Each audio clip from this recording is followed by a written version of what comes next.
আজকে আমরা একটি বিষয় কথা বলবো, সেটি হলো ফাদাইলু আশরু যিল হিজ্জা।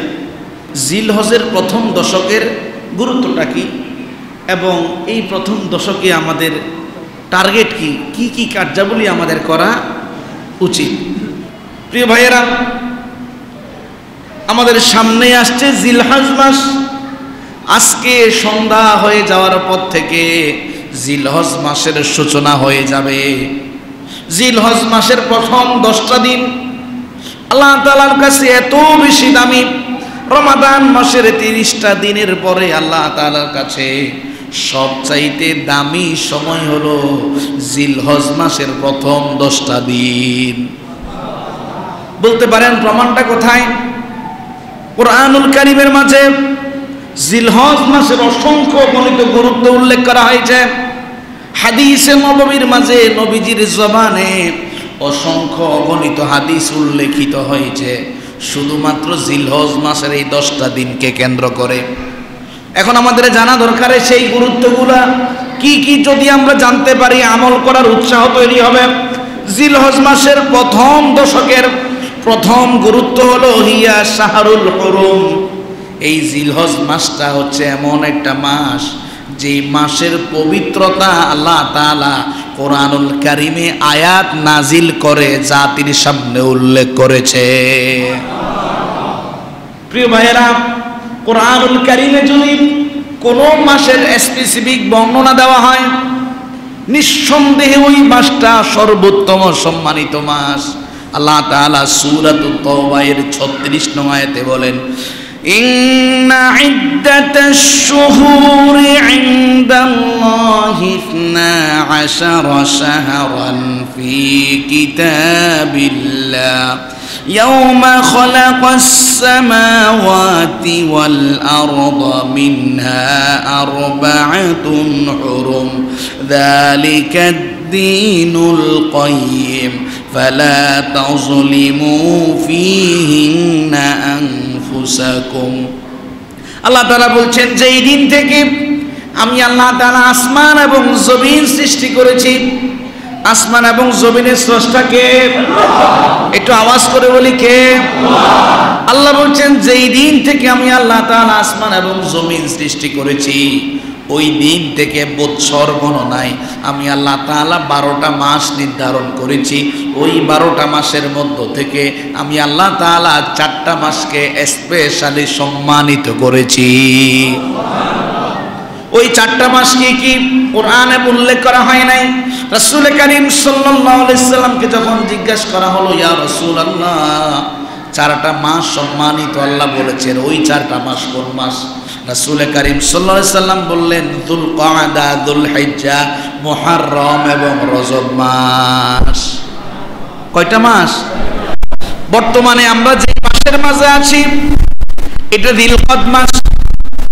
সন্ধ্যার পরে যে মাস রানিং হবে জিলহজ মাস। এরপরের মাস মুহররম মাস, রমাদানের আগের মাস রজব মাস। প্রিয় ভাইয়েরা, এই 4টা মাস আল্লাহ তাআলা কোরআনুল কারীমে সম্মানিত বলে ঘোষণা করেছেন। আল্লাহ এরপরে বলছেন, ফালা তাজলিমু ফীহিন্না আনফুসাকুম। গোলামরে, এই মাসের মাঝে অন্যায় অপরাধ করে নিজের প্রতি তুমি জুলুম করো না। গুনাহ করা দ্বারা মূলত নিজের প্রতি নিজের জুলুম করা হয়। সবাই বলেন, গুনাহ করা দ্বারা কার প্রতি জুলুম হয়? সবাই বলেন, কার প্রতি? আমরা অনেকে ভাবি আমি গুনাহ করছি, আমার প্রতি কোথায় জুলুম করলাম? ভাইজান, নিজে গুনাহ করে নিজের প্রতি জুলুম করলেন। এই জন্য বাবা আদম আলাইহিস সালাতু ওয়াস সালাম আল্লাহর কাছে দোয়া করেছিলেন, রব্বানা যালামনা আনফুসানা ওয়া ইল্লাম তাগফির লানা ওয়া তারহামনা লানাকুনান্না মিনাল খাসিরিন। ওগো আল্লাহ, আমি আদম আপনার আদেশ অমান্য করে, আপনার আদেশের সিদ্ধান্ত বুঝতে না পেরে নিজের প্রতি আমি নিজে জুলুম করেছি। যদি আপনি আমার প্রতি দয়াকারী ক্ষমাকারী না হন, আমি নবী হওয়ার পরেও ক্ষতিগ্রস্তদের শামিল হয়ে যাব। তাহলে জিলহজ মাসের প্রথম মর্যাদা হলো এই মাসকে সম্মানিত বলেছেন কে? আল্লাহ। 2 নম্বর, এই মাসের গুরুত্ব হলো আকসামাল্লাহু বিহা, এই জিলহজ মাস সেই মাস, এই মাসের ব্যাপারে আল্লাহ কোরআনুল কারিমে স্বয়ং কসম করেছে। কে কসম করেছেন? মানুষ স্বাভাবিকভাবে একটা জিনিসের গুরুত্ব বোঝানোর জন্য কসম করে বলে, যদি আমাদের মালিক আল্লাহ নিজেই কোনো মাসের ব্যাপারে কসম করে, বোঝা যায় ওই মাসের গুরুত্ব কম না বেশি। সূরাতুল ফজরের শুরুতে আল্লাহ বলছেন ওয়াল ফাজরি ওয়া লায়ালিন আশরি। মুহাদ্দিসিনে কেরাম, মুফাসসিনে কেরাম বলছেন আল্লাহরা 10 রাত্রির কসম করেছেন। ওই 10 রাত্রি আর কোনো রজনী নয়, ওই 10 রাত্রি হলো জিলহজ মাসের প্রথম 10 রজনী। 3 নম্বর গুরুত্ব হলো জিলহজ মাস হচ্ছে সেই মাস যেই মাসে আল্লাহ তাআলা হযরতে মূসা আলাইহিস সালামের সাথে সিনাই পর্বতের মাঝে দিদারের জন্য সময় দিয়েছিলেন। মূসা আলাইহিস সালাম 40 দিন, কতদিন? মনোযোগ আছে আপনাদের? মূসা আলাইহিস সালাম 40 দিন আল্লাহর দিদারে সিনাই পর্বতে অবস্থান করেছিলেন। জাতির কাছ থেকে সমগ্র সম্পর্ক ছিন্ন করেছিলেন। ভাই হারুন আলাইহিস সালামকে বলেছিলেন, ভাই হারুন, আমি আল্লাহর সাথে দিদারে যাচ্ছি, তুমি আমার জাতির দায়িত্বভার গ্রহণ করে নেবে। হারুন আলাইহিস সালাম ওই 40 দিন মূসা আলাইহিস সালামের অবর্তমানে দায়িত্ব পালন করলেন। আল্লাহ তাআলা সর্বপ্রথম মূসা আলাইহিস সালামের সাথে 30 দিন দিদারের সময় দিয়েছিলেন। আল্লাহ আবার আরো 10 দিন বাড়িয়ে দিলেন। কতদিন হলো? আল্লাহ নিজে বলছেন সূরাতুল আরাফের 142 নং আয়াত, ওয়া ওয়া'আদনা মূসা 30 লাইলা ওয়া আতমামনাহা ব10 ফাতাম্মা মিকাতু রাব্বিহি 40 লাইলা। আল্লাহ তাআলা বলছেন আমি মূসার সাথে 30 দিন 30 রজনীর অঙ্গীকার করেছিলাম, আবারও আরো 10 দিন বাড়িয়ে দিলাম। মূসা আমার সাথে সিনাই পর্বতে 40 দিন দিদারের জন্য অপেক্ষা করেছিল। মুহাদ্দিস এবং মুফাসসিরিনে কেরাম ব্যাখ্যা করছেন, প্রথম 30 দিন ছিল জিলকদ মাসের 30 দিন, দ্বিতীয় 10 দিন ছিল জিলহজ মাসের 10 দিন। প্রত্যেকটা দিন মূসা আলাইহিস সালাম রবের সন্তুষ্টির জন্য রোজা রেখেছিলেন। তাহলে জিলহজ মাসে এবং জিলকদ মাস যে মাসে আমরা আছি, মূসা আলাইহিস সালাম কার মোলাকাতে ছিলেন? কি অবস্থায় ছিলেন? রোজা অবস্থায়। শুধু তাই নয়, এই মাসের 4 নম্বর গুরুত্ব হলো আকমালাল্লাহু দীনা মুহাম্মাদান ফিশ শাহর। এই জিলহজ মাসের 9 তারিখ ইয়াউমে আরাফার দিবসে আল্লাহ তাআলা উম্মতে মুহাম্মাদির জন্য দ্বীনে মুহাম্মাদিকে কমপ্লিট ধর্ম বলে ঘোষণা দিয়েছে। কোরআনুল কারীমে সূরাতুল মাইদার 3 নং আয়াতে আল্লাহ তাআলা বলেন আল ইয়াউমা আকমালতু লাকুম দীনাকুম ওয়া আতমামতু আলাইকুম নি'মাতি ওয়া রাদিতু লাকুমুল ইসলাম দীনা। হে রাসূল, আমি আজকে এই আরাফার ময়দানে আসরের নামাজের পরে আয়াত নাজিল করে জানিয়ে দিলাম, আমি আপনার জন্য দ্বীন ইসলামকে কমপ্লিট করে দিলাম। আমি আপনার উম্মতের জন্য আমার সমগ্র নিয়ামতকে পরিপূর্ণ করে দিলাম এবং ইসলাম হিসাবে, ধর্ম হিসাবে ইসলামের প্রতি আমি আল্লাহ তাআলা সন্তুষ্ট হয়ে গেলাম। এই আয়াতটা নাজিল হয়েছিল জিলহজ মাসের 9 তারিখ ইয়াউমে আরাফায় সালাতুল আসরের পরে। এই আয়াতের প্রেক্ষাপটে একটা হাদিস উল্লেখ করা হয়েছে। হযরত ওমর ইবনে খাত্তাব রাদিয়াল্লাহু আনহু হাদিস বর্ণনা করেন, সহিহ বুখারী শরীফের হাদিস।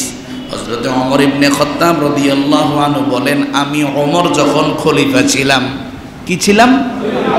সবাই বলেন। স্বাভাবিকভাবে কোনো খলিফার সাথে, রাষ্ট্রের প্রেসিডেন্টের সাথে স্বাভাবিকভাবে কোনো সাধারণ মানুষ কথা বলতে পারে?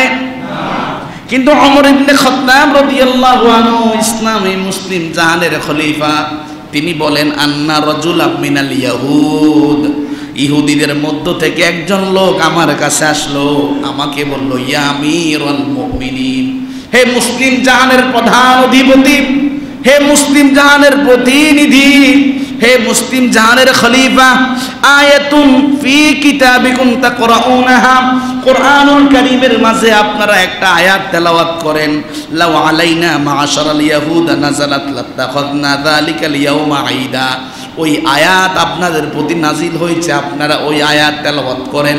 যেই দিন এই আয়াত নাজিল হয়েছিল, ওই আয়াত যদি ওই দিন ইহুদিদের প্রতি নাজিল হয়ে যেত, ইহুদিরা এত বেশি খুশি হতো, ওই দিনটাকে তারা ঈদের দিন বানিয়ে দিত।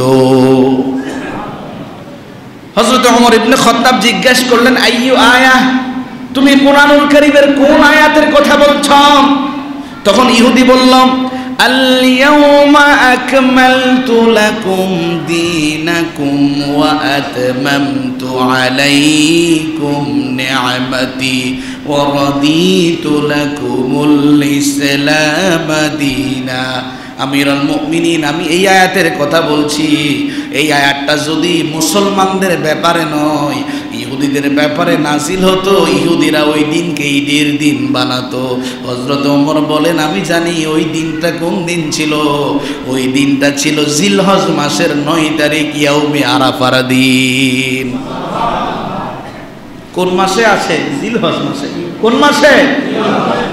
এই মাসের 5 নম্বর গুরুত্ব হলো আফদালু আইয়ামিন ইনদাল্লাহ, রমাদান মাসের পরে এই জিলহজ মাসের প্রথম 10টা দিন, সারা বছরে যতগুলা দিন বান্দা হায়াতে পেয়ে থাকে, আল্লাহ তাআলার কাছে এই 10টা দিন সব চাইতে দামি দিন হয়ে যায়। দিনগুলা দাম কম না বেশি? যদি এই জিনিসটার সার্টিফিকেট মুহাম্মদুর রাসূলুল্লাহ দেয়, তাহলে ওই দিনের দাম নিঃসন্দেহে বেশি। হাদিস শরীফ উল্লেখ করা হয়েছে, হযরত আব্দুল্লাহ ইবনে আব্বাস রাদিয়াল্লাহু আনহু হাদিস বর্ণনা করেন, সহিহ বুখারী শরীফের হাদিস। রাসূল করিম সাল্লাল্লাহু আলাইহি সাল্লাম বললেন মাল আমালু ফিল আইয়ামিন আফদালু মিনহা ফি হাদিহি, বান্দা সারা দিন যতগুলা নেক আমল করে, সারা বছরে যতগুলা নেক আমল করে, শুধুমাত্র রমাদানের পরে জিলহজ মাসের প্রথম 10 দিনের তুলনায় কোনো ইবাদত তার সমতুল্য হতে পারে না। সুবহানাল্লাহ বাড়িতে বলি। বান্দা সারা বছর যত ইবাদত করে, রমজান ছাড়া এই 10টা দিনের ইবাদতের কোনো তুলনা হয় না। সাহাবী জিজ্ঞেস করলেন কৌতূহলী হয়ে, ওয়ালাল জিহাদ, নবীজি জিহাদের চাইতেও কি 10টা দিন ইবাদত দামি? যে জিহাদের ময়দানে জান চলে যাওয়ার সম্ভাবনা থাকে, স্ত্রী বিধবা হওয়ার সম্ভাবনা থাকে, সন্তান এতিম হওয়ার সম্ভাবনা থাকে, মা সন্তান হারিয়ে ফেলার সম্ভাবনা থাকে। ইয়া রাসূলুল্লাহ, জিহাদের চাইতেও কি এই দিনগুলোতে ইবাদতের দাম অতীব বেশি? নবীজি বললেন হ্যাঁ, ওয়ালাল জিহাদ, জিহাদের চাইতেও এই দিনগুলোতে ইবাদতের দাম আল্লাহর কাছে বেশি দামি। নবীজি এরপর একটা দৃষ্টান্ত দিলেন, তবে শোনাম, ইল্লা ওয়া রাজুলুন খারাজা ইউখাতিরু বিনাফসিহি ওয়া মালিহি ফালাম ইয়ারজিআ বিশাই, তবে ওই মুজাহিদের তুলনায় দাম বেশি নয়, যে মুজাহিদ জানের ঝুঁকি নিয়ে নিজের জান এবং মাল আল্লাহর রাস্তায় বিসর্জন দিয়ে জিহাদে বের হয়েছে, কোনো কিছুই নিয়ে জিহাদ থেকে ফিরে আসতে পারে নাই, ওই মুজাহিদের অবস্থানটা ভিন্ন। নতুবা অন্যান্য মুজাহিদ জিহাদের ময়দানের জিহাদের তুলনায় এই মাসের ইবাদতে আল্লাহ তাআলা সবচেয়ে বেশি খুশি হয়ে যায়। কয়টা দিন ভাই? 10টা দিন। কয়টা দিন? 10টা দিন। অন্য হাদিসে উল্লেখ করা হয়েছে, হযরত আব্দুল্লাহ ইবনে ওমর রাদিয়াল্লাহু আনহু হাদিস বর্ণনা করেন, বাইহাকী শরীফের হাদিস। তিনি বলেন রাসূল বলেছেন, মা মিন আইয়ামিন আ'যামু ইনদাল্লাহি ওয়ালা আহাব্বা ইলাইহি মিনাল আমালি ফীহিন্না মিন হাযিহিল আইয়ামিল আশরি, জিলহজ মাসের এই 10টা দিনের ইবাদত সারা বছরের ইবাদতের মাঝে রমাদান ছাড়া আল্লাহ তাআলার কাছে সবচেয়ে প্রিয়, দামি এবং উত্তম ইবাদত বলে গণ্য হয়ে যায়। নবীজি এরপরে বলেন ফাকসিরু ফীহিন্না তাহমিদ, তোমরা বেশি বেশি এই 10টা দিনে আল্লাহর প্রশংসা করো, ওয়াত তাকবীর, আল্লাহর বড়ত্ব ঘোষণা করো, ওয়াত তাহলিল, বেশি বেশি লা ইলাহা ইল্লাল্লাহু মুহাম্মাদুর রাসূলুল্লাহ তেলাওয়াত করতে থাকো। তাহলে এই মাসের গুরুত্বের ব্যাপারে নবীজি বলছেন সারা বছর যতগুলা দিন আসে, যতগুলা রাত আসে, ওই রাতগুলার মধ্য থেকে এই যে সামনে সন্ধ্যা অতিবাহিত হওয়ার পর থেকে ঈদের আগ পর্যন্ত সময়গুলো আল্লাহ তাআলার কাছে সবচাইতে দামি। হযরত আনাস ইবনে মালিক রাদিয়াল্লাহু আনহু হাদিস বর্ণনা করেন, তিনি ছিলেন রাসূল করিম সাল্লাল্লাহু আলাইহি সাল্লামের খাদেম। কি ছিলেন? খাদেম। অতি ছোটবেলায় আনাস রাদিয়াল্লাহু আনহুর আব্বা ইন্তেকাল করেছিলেন। মা মনে মনে ভাবলেন যদি মুহাম্মাদুর রাসূলুল্লাহ সাল্লাল্লাহু আলাইহি ওয়াসাল্লামের কাছে আমার ছেলেটাকে দিয়ে দেওয়া যায়, জাতির একটা শ্রেষ্ঠ সম্পদ আমার ছেলে হবে।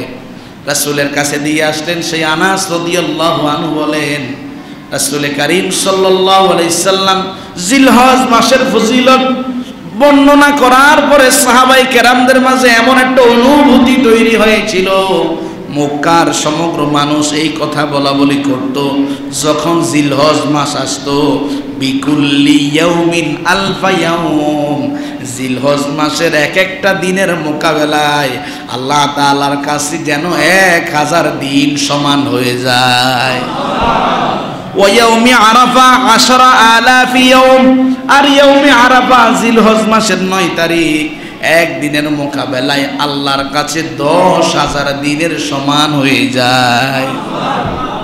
এরকম একটা পরিবেশ পরিস্থিতি নবীর উম্মতের মাঝে বিরাজমান করত। অর্থাৎ এই দিবসগুলোর উপলব্ধি এত বেশি করত, একদিনের মোকাবেলায় কত দিন? 1000 দিন। শুধুমাত্র জিলহজ মাসের 9 তারিখ অর্থাৎ ঈদের আগের দিনের মোকাবেলায় আল্লাহর হাবিব সাল্লাল্লাহু আলাইহি ওয়াসাল্লামের সাহাবীদের হৃদয়ের অনুভূতি ছিল যে একদিন 10,000 দিনের সমান। এ ভাই সব, এই মাসের 6 নম্বর গুরুত্ব হলো এই মাসে আল্লাহ তাআলা গোলামদের জন্য রোজার ব্যবস্থা রেখেছেন। সুবহানাল্লাহ বলবেন না? কিসের ব্যবস্থা? হাদিস শরীফ উল্লেখ করা হয়েছে, হযরত আবী কাতাদা আল-আনসারী রাদিয়াল্লাহু আনহু হাদিস বর্ণনা করেন, মুসলিম শরীফের হাদিস, রাসূল করিম সাল্লাল্লাহু আলাইহি সাল্লাম বলেন সিয়ামু ইয়াউমি আরাফা আহতাসিবু আলাল্লাহি আন ইউকাফিরা আস-সানাতাল্লাতী ক্বাবলা ওয়াস-সানাতাল্লাতী বা'দা, আমার কোন উম্মত যদি জিলহজ মাসের 9 তারিখ ইয়াউমে আরাফার দিবসে রোজা রাখে, আমি আল্লাহর সন্তুষ্টির জন্য ওই গোলামের প্রতিদান কি হয় শোনো, ওই রোজাটা তার 1 বছরের গুনাহের কাফফারা হয়ে যায়, পরবর্তী বছরের গুনাহেরও কাফফারা বনে যায়। প্রশ্ন হতে পারে যদি পরবর্তী বছর আমার হায়াত না থাকে, এই বছরের গুনাহের কাফফারা হয়ে গেল বুঝলাম, পরবর্তী বছর আমি বাঁচলাম না, মারা গেলাম, আল্লাহর নবী বলেন পরবর্তী বছর রোজা রাখার সওয়াব তার আমল নামায় লিখে দেওয়া হয়। অন্য হাদিসে উল্লেখ করা হয়েছে, হযরত আবু হুরায়রা রাদিয়াল্লাহু আনহু হাদিস বর্ণনা করেন, তিরমিজি এবং বাইহাকি শরীফের হাদিস, রাসূল করিম সাল্লাল্লাহু আলাইহি সাল্লাম বলেন মা মিন আইয়ামিন আহাব্বু ইলাল্লাহ আন তাআব্বাদা লাহু ফিহা মিন আশরি যিল হিজ্জা, সারা বছর বান্দা যতগুলা দিবসে ইবাদত করে ওই দিবসের তুলনায় জিলহজ মাসের প্রথম 10 দিনের ইবাদত আল্লাহ তাআলার কাছে অতীব দামি, অতীব প্রিয়। এই 10 দিনের ইবাদতের তুলনায় কোনো দিবস আর হতে পারে না। নবীজি বলেন কেমন প্রিয় শোনো, ইয়াদিলু সিয়ামু কুল্লা ইয়াউমিন মিনহা বিসিয়ামি সানা, এই 9টা দিন অর্থাৎ ঈদের আগের দিন পর্যন্ত এক একটা দিনের রোজা গোলামের জন্য আল্লাহ তাআলা 1 বছরের রোজা রাখার সমান সওয়াব দিয়ে দেয়। ডিউটি করলেন 12 ঘন্টা, কিন্তু রব আপনাকে সওয়াব দিল পুরো বছরের। নবীজি বলেন এক একটা রোজা পুরা বছর রোজা রাখার সমান সওয়াব। ও কিয়ামু কুল্লা লাইলাতিন মিনহা বিকিয়ামি লাইলাতিল কদর, এই রজনীগুলা রাতের শেষ অংশে কোনো গোলাম যদি তাহাজ্জুদে দাঁড়িয়ে যায়, ওই বান্দা যেন লাইলাতুল কদরের রজনীতে ইবাদতের সওয়াব পেয়ে গেল। ওই লাইলাতুল কদরের রজনীর মর্যাদা কোন মুহাদ্দিস, কোন মুফাসসির নবীর জমানে আল্লাহ উল্লেখ করে নাই। আল্লাহ সরাসরি লাইলাতুল কদরের আয়াত নাজিল করে দিয়েছেন।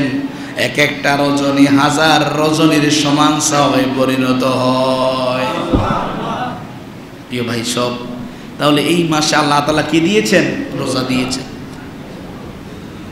7 নম্বর এই মাসের গুরুত্ব হলো আল্লাহ তাআলা এই মাসের মাঝে আপনার জন্য কোরবানি দিয়েছেন। কি দিয়েছেন? আল্লাহ তাআলা বলছেন, ইন্না আ'তাইনাকাল কাউসার ফাসাল্লি লিরাব্বিকা ওয়ানহার ইন্না শানিআকা হুয়াল আবতার। ফাসাল্লি, তোমার রবের জন্য সালাত পড়ো, ওয়ানহার, তোমার রবের জন্য কোরবানি করো। অন্য হাদিসে উল্লেখ করা হয়েছে, হযরত আব্দুল্লাহ বিন কুরত রাদিয়াল্লাহু আনহু হাদিস বর্ণনা করেন, মিশকাত আবু দাউদ শরীফের হাদিস। তিনি বলেন, নবীজি জানিয়েছেন, ইন্না আ'যামুল আইয়ামি ইনদাল্লাহি ইয়াউমুন নাহরি ওয়া ইয়াউমুল কররি। আল্লাহ তাআলার কাছে দুইটা দিন সবচেয়ে দামি। যেই দিনটা কোরবানির দিন, বান্দা রবের সন্তুষ্টির জন্য পশু জবাই করে, আর এর পরবর্তী দিন যেই দিন গোলাম নিজের আপনজনদেরকে ঘরে ডেকে এনে মেহমানদারি করে। খেয়াল করেন, জিলহজ মাসের প্রথম 10 দিনের মর্যাদা তো আছেই, আরেকটা মর্যাদা হচ্ছে ঈদের দিনের মর্যাদা। কোন দিন? এবং ঈদের পরবর্তী দিন মর্যাদা কেন? ঈদের দিন বান্দা আমার সন্তুষ্টির জন্য পশু জবাই করে, ঈদের পরবর্তী দিন আত্মীয় স্বজনদেরকে ঘরে ডেকে এনে আমার সন্তুষ্টির জন্য মেহমানদারি করে। কিন্তু দেখা যায় গরু বাজারে গরু কিনতে গিয়ে নামাজ ছেড়ে আসে, গরু জবাই করে গরু গোশত কাটতে কাটতে নামাজ ছেড়ে আসে। ঈদের দিন সালাতুজ যোহরে মসজিদে মুসল্লি পাওয়া যায় না। আচ্ছা বলেন তো ভাই, যদি 10 বছর আপনি কোরবানি পান, 10 বছর বড় বড় 10টা গরু জবাই দিলেন, এক ওয়াক্ত নামাজের কাফারা হবে? বলেন। তা আপনি কি করে নামাজটা ছাড়েন আমাকে বলেন একটু। অথচ আল্লাহ তাআলা এই দিনটাকে আপনার জন্য সবচেয়ে সম্মানিত দামি দিন বলেছেন। আপনি গোশত খাওয়ার জন্য যোহর ছাড়িয়ে দিলেন, গরু বাজারে গিয়ে গরু কেনার জন্য আপনি আসর মাগরিব ছাড়িয়ে দিলেন। আপনার এই কোরবানি দিয়ে লাভ হবে? বলেন, বলেন ভাই, লাভ হবে? যুবক ভাইরা যারা আছেন, কেউ কি আর নামাজ ছাড়বেন এই বছর? আমার নামাজ কোনোভাবে ছুটবে না। টার্গেট নিয়ে কাজ করবেন, যেন আমার নামাজও না ছুটে, আমার কোরবানিও না ছুটে। কোরবানি করব আল্লাহর সন্তুষ্টির জন্য, কিন্তু আবার নামাজও পড়বো কার সন্তুষ্টির জন্য? আল্লাহর সন্তুষ্টির জন্য। এই যিলহিজ্জা মাসের এই প্রথম 10টা দিনের আর একটা গুরুত্ব হলো, এই মাসের মাঝে আল্লাহ তাআলা আরাফাতের ময়দানে হাজীদেরকে সমাবেত করেন। ভাইজান, এই জন্যে ইয়ৌমে আরাফা আল্লাহ তাআলা এই জিলহজ মাসের এই দশকের মাঝেই দান করেছেন। এখন আসেন, এই সময় আমাদের করণীয়তাটা কি? এই সময় আমাদের করণীয়তা কি? এই দশক অর্থাৎ আজকে মাগরিবের পর থেকে, কোত্থেকে? এখন কিন্তু খুব গুরুত্বপূর্ণ কথা হবে, মনোযোগ আছে আপনাদের? ঘুমানো কিন্তু যাবে না, ঘুমানোর কোনো কি নাই, অপশন নাই। কি নাই? পরীক্ষায় 4টা অপশন থাকে, ক খ গ ঘ, যে কোনো একটা অপশন দেখানোর সুযোগ আছে, কিন্তু আমার এখানে ঘুমানোর কোনো অপশনে নাই। খেয়াল করেন, 1 নম্বর করণীয় কাজ হবে চুল, নখ এবং মোচ ইত্যাদি আজকে সন্ধ্যার পর থেকে না কাটা। চুল, নখ, মোচ এবং অবাঞ্ছিত পশমগুলা আজকে সন্ধ্যার পর থেকে না কাটা। তাহলে কাজ কি হবে? আজকে সন্ধ্যার আগে আগে যারা এখনো হাতের নখ, পায়ের নখ, অবাঞ্ছিত পশম, মোচ খাটো করেন নাই, তারা পরিচ্ছন্ন হয়ে যাবেন। কখন? সন্ধ্যার আগে আগে। সবাই বলেন কখন? আজকে সন্ধ্যার আগে আগে। ফজিলত কি শুনেন। আন উম্মে সালামা রাদিয়াল্লাহু আনহু قالت, হযরতে উম্মে সালামা রাদিয়াল্লাহু আনহা হাদিস বর্ণনা করেন, তিরমিজি শরীফের হাদিস। তিনি বলেন, নবীজি বলেছেন, মান রাআ হিলালা যিল হিজ্জা, আল্লাহর যেই বান্দা জিলহজ মাসের চাঁদ দেখলো, ও আরাদা আইয়ুদহা, এবং চাঁদ দেখার পরে মনে মনে সংকল্প করলো আমি আমার রবের সন্তুষ্টির জন্য কোরবানি করব, ফালা ইয়াখুযান্না মিন শা'রিহি ওয়ালা মিন আযফারিহি, আল্লাহর নবী বলেন আমার ওই উম্মতের প্রতি আমার অর্ডার হলো ওই উম্মত যেন তার চুল এবং তার নখ চাঁদ উঠার পর থেকে আর কর্তন না করে। আপনি যদি কোরবানি দেওয়ার নিয়ত করেন, আপনার প্রতি আল্লাহর নবীর ফয়সালা হলো আপনি চাঁদ ওঠার পর থেকে কি কাটতে পারবেন না, অবাঞ্ছিত কোনো কিছু আর কাটতে পারবেন না। এখন প্রশ্ন হলো আমরা যারা কোরবানি দিব এটা কি তাদের জন্যে নাকি যারা কোরবানি দিব না তাদের জন্যে? হ্যাঁ, যারা কোরবানি দিচ্ছেন তারা তো এটা আমল করবেনই, যারা কোরবানি দিচ্ছেন না তারাও অবশ্যই এই আমলটা করবেন। ফজিলত কি? ওই মানুষটা কোরবানি করে এই আমলগুলা করে যে সওয়াব পেল, আপনি কোরবানি দেওয়ার সামর্থ্য নাই, কোরবানি না করেও এই আমলগুলা করে কোরবানির সওয়াব পেয়ে গেলেন। খেয়াল করেন, হাদিস শরীফে উল্লেখ করা হয়েছে, হযরত আব্দুল্লাহ ইবনে আমর বিন আস রাদিয়াল্লাহু আনহু হাদিস বর্ণনা করেন, নাসাই শরীফের হাদিস, তিনি বলেন আন্না রাসূলুল্লাহ সাল্লাল্লাহু আলাইহি ওয়াসাল্লাম ক্বালা লিরাজুল, আল্লাহর নবী একজন সাহাবীকে বললেন, উমিরতু বিয়াউমিল আদহা ঈদা জাআলাল্লাহু আযজা ওয়া জাল্লা লিহাদিহিল উম্মাহ, হে আমার উম্মতেরা শোনো, আল্লাহ তাআলা আমাকে এই ঈদের দিনকে আনন্দের দিন বানিয়েছেন, সুতরাং তোমরা এই ঈদের দিনে পশু কোরবানি করে আল্লাহ তাআলার সন্তুষ্টির জন্য আনন্দ চিত্ত নিজের দিলের মাঝে অনুভব করবে। একজন সাহাবী বললেন, ইয়া রাসূলুল্লাহ ইল্লাম আজিদু ইল্লা মানিহাতান উফনা, আমার কাছে কোরবানি করার মতো কোনো পশু নাই, নবীজি একজন মানুষ আমাকে একটা পশু দান করেছে, শুধুমাত্র ওই পশু থেকে আমি দুধ পান করি, নবীজি আমি কি এই দিবসে এই পশুটাকে জবাই করে আল্লাহর জন্য কোরবানি করব নাকি? নবীজি বললেন, শোনো শোনো, ওই পশুটা যেহেতু তোমাকে দুধ পান করে খাওয়ার জন্য দিয়েছে, ওই পশুটা কোরবানি করা লাগবে না, তুমি একটা আমল করবে, ওয়ালাকিন তাখুযু মিন শারিকা ওয়া তুকাল্লিমা শারকা ওয়া তুকাসসু শারিবা ওয়া তাহলিকু আনাতিকা, তুমি তোমার মোচ, তোমার আঙ্গুলের নখ, বগলের নিচের পশম সমগ্র কিছুকে জিলহজ মাসের চাঁদ দেখার আগে আগে পরিচ্ছন্ন করে নেবে। ফাযালিকা তামামু উদহিয়াতুকা ইনদাল্লাহি আযজা ওয়া জাল্লা, এই জিনিসটা করার কারণে তুমি আল্লাহর কাছে একটা তার সওয়াব পেয়ে যাবে। তামাম, কোনো কম হবে না, কি হবে? 100-এ 100, কি হবে? কোনো কম সওয়াব দেওয়া হবে। তাহলে যারা কোরবানি করতে পারছেন না তারাও আমল করবেন, যারা কোরবানি করছেন তারাও করবেন। এখন প্রশ্ন হলো, আমরা যারা ছোট্ট ভাইরা আছি, হেফজখানায় পড়ি, ক্লাস 5-6-এ পড়ি বা অতীব ছোট, তাদের চুল কর্তন করা যাবে কি না? উত্তম হলো তাদের চুলও জিলহজ মাসের চাঁদ দেখার পরে, অর্থাৎ আজকে মাগরিবের পর থেকে ঈদের আগ পর্যন্ত তাদের চুলও কর্তন না করাটা উত্তম। কর্তন না করা কি দলিল কোথায়?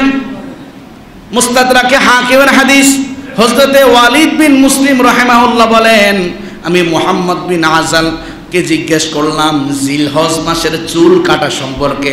তিনি বলেন, আমাকে নাফি রাদিয়াল্লাহু আনহু বলেছেন, আন্না ইবনে উমর রাদিয়াল্লাহু আনহু, মুসলিম জাহানের পঞ্চম খলিফা আব্দুল্লাহ ইবনে উমর রাদিয়াল্লাহু আনহু মাররা বিইমরাআতিন তাখুযু মিন আশআরি ইবনিহা ফি ইয়াউমিল আশর, একদিন হযরত আব্দুল্লাহ ইবনে উমর রাদিয়াল্লাহু আনহু কোথাও দিয়ে যাচ্ছিলেন, দেখতে পেলেন একজন মা তার সন্তানের চুল কেটে দিচ্ছে।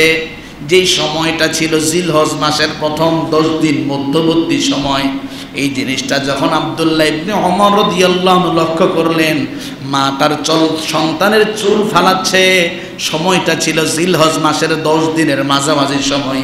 তিনি মাকে বললেন, হে মা, লাউ আখারতিহি ইলা ইয়াউমিন নাহরি কানা আহসান, সন্তানের চুল এখন না ফেলে যদি ঈদের পরে ফেলতে তোমার জন্য অনেক উত্তম হয়ে যেত। তাহলে যারা কোরবানি দিবেন তারাও এই আমলটা করবেন, যারা কোরবানি দিতে পারবেন না তারাও করবেন। ছোট্ট ভাইরা যারা আছো তোমরা, চুল ফালানোর কোনো কি নাই, সুযোগ। ঈদের পরে ফালানো যাবে তো ইনশাল্লাহ? এই আমলটা একটু করেন না ভাই, করা যাবে তো ইনশাল্লাহ? 2 নম্বর আমল, ঈদের দিন ছাড়া, কোন দিন ছাড়া? ঈদের দিন ছাড়া বাকি 9টা দিন রোজা রাখার চেষ্টা করেন। বলেছিলাম এক দিনের রোজা কত দিনের রোজা সমান? 1 বছরের রোজার সমান। বিশেষ করে এই 9টা দিন রোজা রাখার চেষ্টা করবেন। যারা আমরা যুবক আছি, শক্তিমত্তা আমাদের মাঝে আছে, সম্ভব হলে 9টা, যদি তা সম্ভব না হয় 5টা রাখেন, তাও সম্ভব না হয় 3টা রাখেন, যদি তাও সম্ভব না হয় 2টা রাখেন, যদি তাও সম্ভব না হয় 9 তারিখ ইয়াউমে আরাফার রোজাটা রাখবেন। পারা যাবে তো ইনশাআল্লাহ? আগের বছরের গুনাহ মাফ, পরের বছরের গুনাহ মাফ। প্রিয় ভাই সব, 3 নম্বর করণীয় কাজ হবে বেশি বেশি আল্লাহ তাআলা জিকির করা, বেশি বেশি আল্লাহ তাআলাকে স্মরণ করা, 5 ওয়াক্ত নামাজ বা জামাতে পড়া, 5 ওয়াক্ত নামাজ বা জামাতে পড়া। বলেছি এক একটা রজনী লাইলাতুল কদরের রজনীর সমান। কি রজনী? লাইলাতুল কদরের রজনীর সমান। ভাই সব রাত্রে একটু আগে আগে ঘুমাবেন, ঘড়ির অ্যালার্মটা 3:30টায় দিবেন। ঘুম থেকে উঠে একেবারে বেশি কিছু নামাজ পড়া দরকার নাই, আপনি 2 রাকাত নামাজ ইখলাসের সাথে পড়েন, পড়ে কিছু তাসবিহ তাহলিল পড়েন, এরপর আল্লাহ তাআলার কাছে হাত বাড়িয়ে দোয়া করেন। মনের যত চাওয়া আছে, যত ফরিয়াদ আছে, যত বেদনা আছে, যত টেনশন আছে, যত অসুস্থতা আছে, সবগুলি আল্লাহ তাআলার কাছে প্রেরণ করেন। কেননা যে রজনীতে আপনি হাত বাড়িয়েছেন, একত এই রজনী কোনো রজনী নয়, এই রজনী যেন লাইলাতুল কদরের রজনী। কোন কিতাবের হাদিস? মিশকাত শরীফের হাদিস। কোন কিতাবের হাদিস? মিশকাত শরীফ। আল্লাহ তাআলা কুরআনুল কারীমের সূরাতুল হজের মাঝে আল্লাহ তাআলা বলছেন, ওযকুরুসমাল্লাহা ফি আইয়ামিন মা'দুদাত। আমি আল্লাহ তাআলা তোমাদের জন্য যে দিনগুলা নির্ধারিত করে দিয়েছি জিলহিজ্জা মাসে, এই দিনগুলোতে তোমরা বেশি বেশি আমি আল্লাহ তাআলাকে স্মরণ করো, আমি আল্লাহ তাআলার জিকির করো। পারা যাবে তো ইনশাআল্লাহ? এই জিলহজ মাসের বিশেষ আরেকটা আমল হলো 9 তারিখ ফজর থেকে 13 তারিখ আসর পর্যন্ত একটা তাকবীর বলবো। কি বলবো? সকলে পারেন? একটু বলেন তো, আল্লাহু আকবার, আল্লাহু আকবার, লা ইলাহা ইল্লাল্লাহু, আল্লাহু আকবার, আল্লাহু আকবার, ওয়ালিল্লাহিল হামদ। কখন পড়বেন? 5 ওয়াক্ত নামাজের পরে। কখন পড়বেন? কতবার পড়বেন? একবার আদায় করলে হয়ে যাবে। কতবার? অনেক সময় দেখা যায় 3 বার পর্যন্ত অনেক জায়গায় পড়লে কোনো অসুবিধা নাই, তবে একবার পড়লে আদায় হয়ে যাবে। মা বোনেরা আস্তে আস্তে নীরবে নিজে শুনে মতো করে ঘরে আদায় করবেন। পুরুষ ভাইরা যারা আছেন রাস্তাঘাটে চলতে ফিরতে সব জায়গায় তাকবীর ছড়িয়ে দিবেন। পারা যাবে তো ইনশাআল্লাহ? পারা যাবে তো ইনশাআল্লাহ? সব স্লোগান হয়, আল্লাহর কালিমা স্লোগান হওয়ার দরকার নাই। পারা যাবে তো ইনশাআল্লাহ?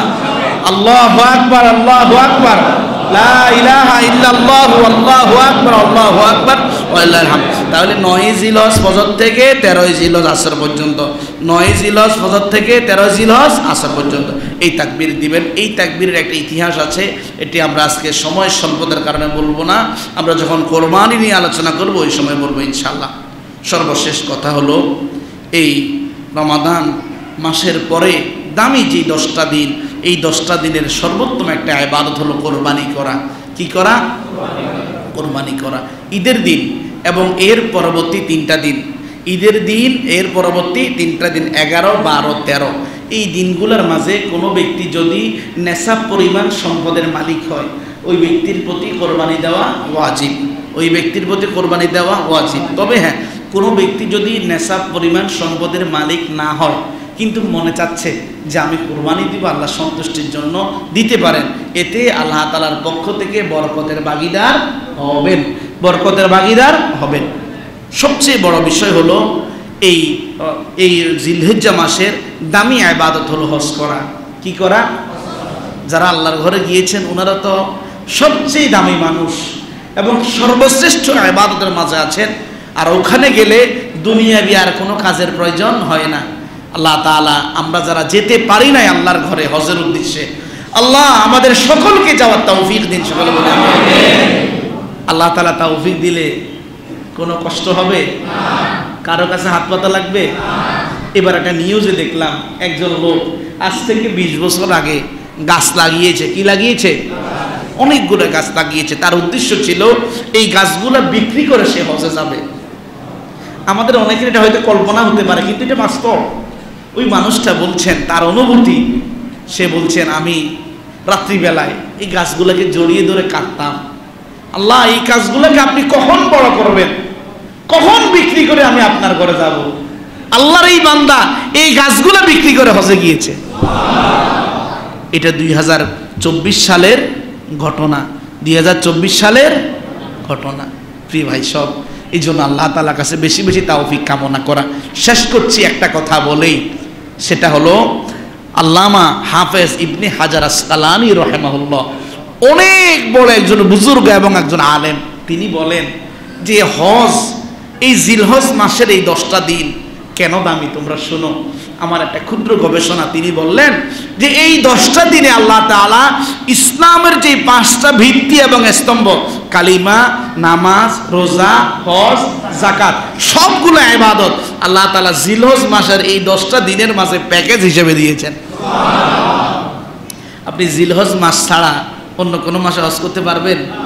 তাহলে এই মাসে হজ আছে। এই মাসে আল্লাহ তাআলা এক একটা রোজাকে 1 বছরের রোজা সমান করেছে। রোজা আছে না নাই? এই মাসে আল্লাহ তাআলার হাবিব বলেছেন তাহলিল লা ইলাহা ইল্লাল্লাহু মুহাম্মাদুর রাসূলুল্লাহ, এটা বেশি বেশি বড় কালিমা আছে না নাই? এই মাসে বেশি বেশি দান সৎকার ব্যবস্থাপনাও আছে। আবার এই মাসের প্রত্যেকটা রজনীকে প্রথম 10 দিনের লাইলাতুল কদর বলা হয়েছে।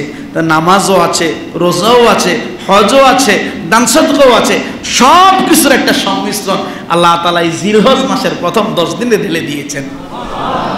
তাহলে এই 10 দিনে বেশি বেশি ইবাদত কে কে করবেন না একটু হাত তুলেন তো। দেখছেন সর্বনাশ, কাকেও আসছে